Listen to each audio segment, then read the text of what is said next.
miembros de la mesa, señoras y señores, amigas y amigos europeístas.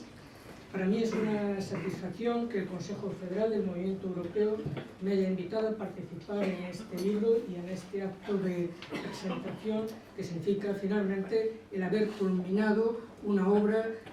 que, como el propio proyecto de integración, es una obra plural, abierta, un esfuerzo colectivo de la sociedad española, de quienes participaron en el proceso de la integración en los primeros años, aquellos que mantuvieron vivo la idea europea en la dictadura a través del movimiento europeo, como Fernando Álvarez de Miranda, luego nuestro embajador o nuestro ministro, embajador Bassols, y nuestro ministro Oreja, que iniciaron el proceso de negociación y de nuestra integración europea, y también con tantas personalidades como presidentes del Parlamento Europeo, comisarios, que en definitiva han gestionado esta historia de éxito en estos 30 años. Sobre todo porque en este libro, en esta obra colectiva, muchas personas hemos reflexionado desde una doble perspectiva, haciendo naturalmente un balance, entrando en detalles, pero también con la idea del equilibrio final, del balance final. Y sin duda lo hemos hecho desde una doble perspectiva. Cómo hemos contribuido los españoles, cómo ha contribuido España a la integración europea, qué impronta hemos dejado en la integración, porque sin duda la hemos dejado, y también cómo nos ha cambiado Europa. Yo creo que España no ha sido un Estado miembro pasivo en la integración europea, no nos hemos dejado llevar, no hemos entrado simplemente porque no había más remedio. Ha sido un deseo, una ilusión desde siglos atrás, desde los ilustrados, en el siglo XIX, las personas que sufrieron tanto el exilio, en la dictadura, en fin, es una ilusión colectiva. Y por tanto está claro que cuando hemos iniciado ya como Estados miembros de la Unión Europea nuestro proceso de contribución a la integración, desde luego lo hemos hecho muy activamente. Se podría hablar incluso de un gran activismo político de España en el proceso de integración.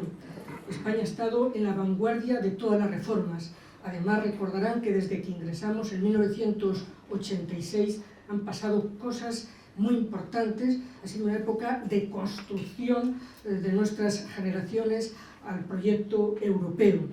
Ha habido reformas importantes, incluso cuando todavía no se había firmado el tratado, ya la Acta Única Europea nos asociaron a esa reforma. Después Maastricht, después Ámsterdam, Niza, Lisboa, y luego también como consecuencia de la situación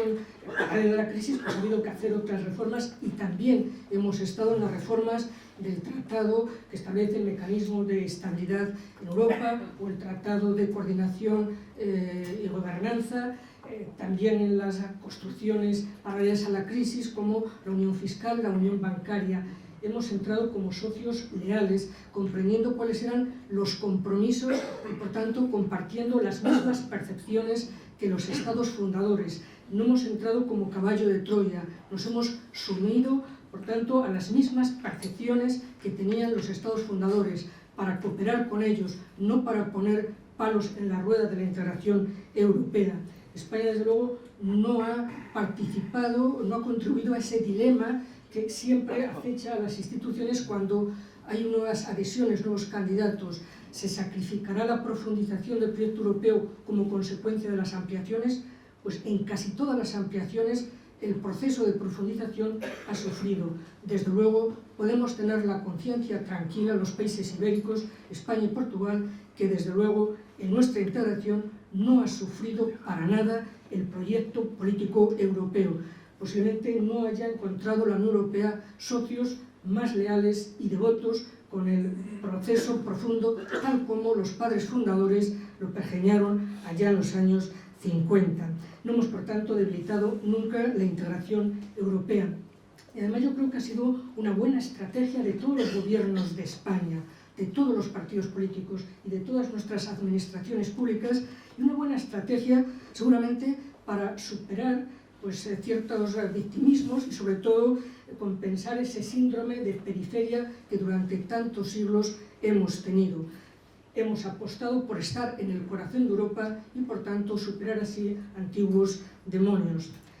Y esta defensa del interés europeo, esta defensa del proyecto europeo a ultranza por España, no ha supuesto una merma para la defensa de los intereses nacionales por los distintos gobiernos de nuestro país. Desde luego, no nos ha impedido defender intereses concretos en las batallas diarias del día a día en las instituciones europeas. Los distintos gobiernos de España han batallado para la defensa de los intereses propios de España dentro del conjunto europeo. A veces quizá la sociedad española piense que, como hemos estado apostando siempre por intereses generales, hayamos descuidado el interés nacional. Yo creo en conjunto que no lo han hecho ninguno de los gobiernos de España en los 30 años. Ha sabido defender y sobre todo ha sabido políticamente, de una forma muy ingeniosa, integrar los intereses propios, los intereses nacionales, en el interés europeo.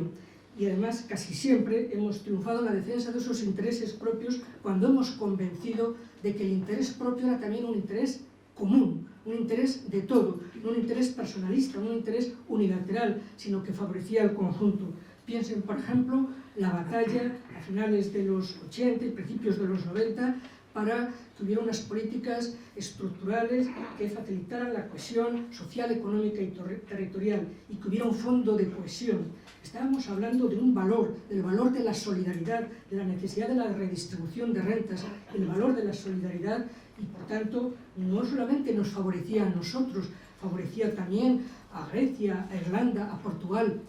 naturalmente a todos los que han venido después en la macroampliación en el este, incluso a los alemanes del este cuando se reunificó. Es decir, el valor solidaridad que hemos defendido con intereses propios, pero como parte del interés del conjunto. Igualmente la idea de que hay que tener medios para las ambiciones europeas, para los objetivos europeos. No basta establecer la lista de la compra, lo que queremos hacer juntos. Tenemos que disponer de medios para alcanzar esos objetivos, los medios de nuestras ambiciones. Pues sin duda también la aportación española fue un gran principio del derecho de la Unión, el principio de suficiencia de medios.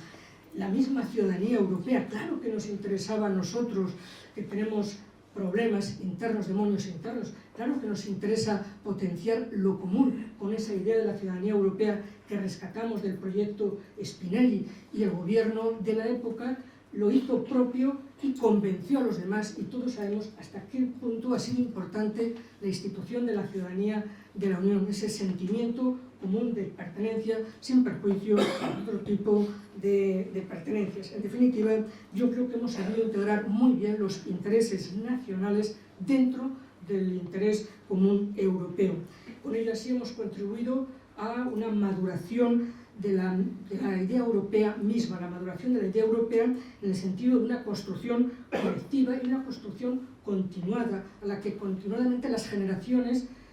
más mayores, más jóvenes, van sumándose a este proyecto común, y que,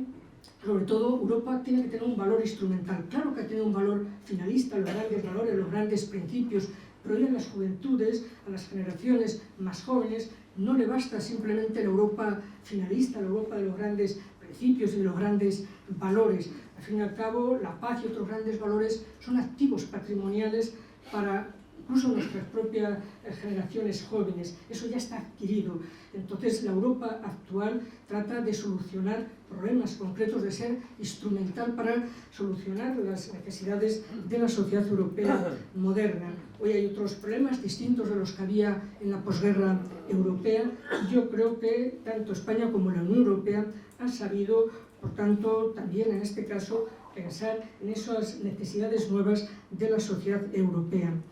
También otro aspecto que me gustaría traer aquí es el relativo, y se ha mencionado en algún momento, al valor que ha tenido y que tiene que seguir teniendo la unión de derecho. Efectivamente, la construcción europea, a diferencia de lo que ocurrió en otras épocas, es una construcción basada en el diálogo, en el pacto, en el compromiso, y que eso se articula por escrito, en reglas de derecho. Es una construcción del derecho, es una unión de derechos, además es una gran potencia normativa. Podremos discutir otros perfiles de la Unión Europea, pero lo que es claro es que es una gran potencia normativa entre nosotros los 28 e incluso una gran potencia normativa en la globalización. Yo creo además que, igual que decía antes, que nos hemos enriquecido nosotros con Europa y Europa con nosotros, yo creo que también nuestro derecho es hoy un derecho mejor, el derecho español, como consecuencia de nuestra propia integración europea. Ha hecho mucho mejor al derecho español, a nuestros abogados, a nuestros jueces. No digo que hayamos mejorado la justicia, pero sí al menos son mejores hoy nuestros abogados, nuestros jueces, nuestras administraciones públicas. Efectivamente, esa idea de la autoestima que también tenemos hoy los juristas dentro del marco europeo, sabiendo que el único instrumento de la integración son las normas, para cualquier ámbito, para cualquier campo, todo mediante el derecho y la sumisión al derecho. En definitiva, también desde este punto de vista de sentirnos mejores, mejor nuestro derecho, mejor nuestras administraciones, mejor nuestro propio Estado, sin duda tenemos el orgullo de esa satisfacción frente a otras épocas. También está claro que ha habido un gran activismo, es decir, que el derecho de la Unión Europea, tan complejo y tan técnico, pero que ha sido interiorizado, ha llegado a todos los ámbitos, en el ámbito social, en el ámbito económico, en el ámbito cultural, no solamente a los tribunales, pero sin duda han llegado muchos casos donde se observa cómo los particulares, tanto personas físicas como nuestras empresas, se acogen a las normas comunitarias y defienden sus derechos, es decir, en una esfera de protección, una red importante de salvación jurídica para muchos particulares, el invocar las normas de la Unión como ese jus comune, como un derecho común y que está por encima del derecho nacional. Prueba de ese activismo, de cuánto se utiliza el derecho en la vida económica, social y en la medida en que litigios llegan a los tribunales, porque había a lo mejor problemas previos para la aplicación del mismo, se observa cómo España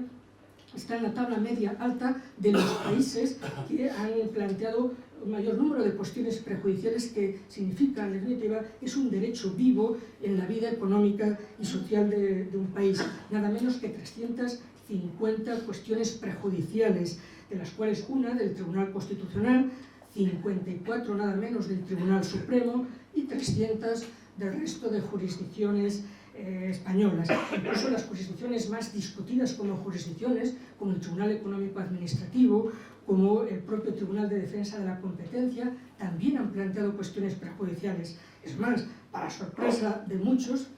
mira, desde luego, en el mes de septiembre nada menos que llegó una cuestión prejudicial planteada por un secretario judicial. ¿Hasta qué punto, en definitiva, está en el ADN de nuestros juristas, de nuestra sociedad, de la gente de la calle que invoca, en definitiva, normas de la Unión para obtener una mayor protección? Sobre todo, ya no me refiero solamente al aspecto cuantitativo de cómo ha penetrado el derecho de la Unión en el tejido socioeconómico español, sino también, sobre todo, de nuevo es un motivo de orgullo la calidad de muchos de los procesos que se han seguido como consecuencia de invocaciones por parte de españoles del derecho de la Unión Europea. Incluso cuando están fuera, estos españoles, estas empresas, estas personas particulares, con frecuencia también se han defendido en Alemania, en el Reino Unido, con este jus comune frente a ordenamientos nacionales. Me permito recordarles con orgullo pues, algunos casos que han llegado hasta los tribunales británicos, que estuvieron naturalmente en Luxemburgo y que luego finalmente pues, no han tenido más remedio que aplicar los tribunales británicos, como los casos de los pescadores españoles en el Reino Unido, esa batalla por las medidas cautelares, esa batalla también por la primacía y el respeto a la no discriminación entre ciudadanos británicos y españoles en este caso, y luego además nada menos que el principio de la responsabilidad patrimonial del Estado, en aquel caso el británico, luego en otras ocasiones nos ha pasado a nosotros, la responsabilidad patrimonial por los ilícitos del derecho comunitario, hasta el punto de que los británicos, la prensa británica, ha llegado a decir que los españoles y el Tribunal de Justicia acabaron haciéndole una constitución por fin escrita para los británicos. Hemos construido, por tanto, con grandes casos, como en materia de ciudadanía, si antes decía que habíamos sido los promotores de estas normas que favorecen a más de 500 millones de personas, pues también ha habido algunos casos, como el caso Martínez Sala en Alemania, de una persona que con esa sentencia ha cambiado por completo el fundamento del sentido de la ciudadanía de la Unión como un fundamento político, y no solamente por razones económicas. Podríamos también hablar de otros muchos casos que se han suscitado ante tribunales españoles y que sin duda denotan hasta qué punto ha mejorado la calidad de nuestro derecho y de nuestros operadores jurídicos. Y sobre todo porque, efectivamente, muchos ciudadanos españoles durante la crisis se han acogido a las normas más protectoras del derecho europeo frente a normas a veces algo brutales del ordenamiento español. La invocación de las cláusulas abusivas en los contratos hipotecarios y gracias a las numerosas sentencias del Tribunal de Justicia frente a bancos o cajas españolas, desde luego le ha cambiado la vida a muchos ciudadanos europeos gracias al derecho europeo y al sentimiento de su protección. También pensemos en el céntimo sanitario, ese céntimo que gotita a gotita de gasolina se nos iba yendo y que una sentencia del Tribunal de Justicia acabó diciendo que céntimo a céntimo fueron 13.000 millones de euros los que varias administraciones públicas, autonómicas varias y también estatal, habían utilizado para detraer fondos de manera ilícita a los ciudadanos españoles. Piensen también en las numerosas sentencias sobre protección de consumidores en España frente a grandes grupos editoriales o de otra índole, o el caso relativo al canon digital, que también nos libró, aunque no con todas las consecuencias adecuadas, del canon digital. Y por último, solo ya les voy a recordar otro caso, que ya no solamente es un gran caso en España, sino que no exagero nada hablando de un caso planetario, una verdadera conjunción planetaria, y nunca mejor dicho, porque en otras ocasiones no se dijo adecuadamente lo de la conjunción planetaria. Aquí sí. Ustedes lo saben a qué sentencia me refiero, la sentencia Google España, a la sentencia relativa al derecho al olvido. Pues esa gran sentencia, y todos sabemos que está siendo analizada en todo el mundo, en todos los tribunales, que inmediatamente ha penetrado como consecuencia de la globalización de un caso español, de una persona que no quería ver su nombre en Google, ahora es verdad que lo ve en todas las revistas jurídicas del mundo, en todas las sentencias, y por tanto ya se ha inmortalizado. En definitiva, y con ello termino, yo me pregunto, después de estas palabras y las otras más importantes que hemos oído, y les pregunto a ustedes, yo me lo he preguntado, ¿cuál hubiera sido la suerte de España sin la Unión Europea? También como jurista, ¿cuál hubiera sido la suerte de nuestro derecho, de los derechos de nuestros ciudadanos sin la Unión Europea? ¿Qué hubiera pasado si no hubiera existido Europa, si no hubiera existido la Unión Europea? Nada más, muchas gracias.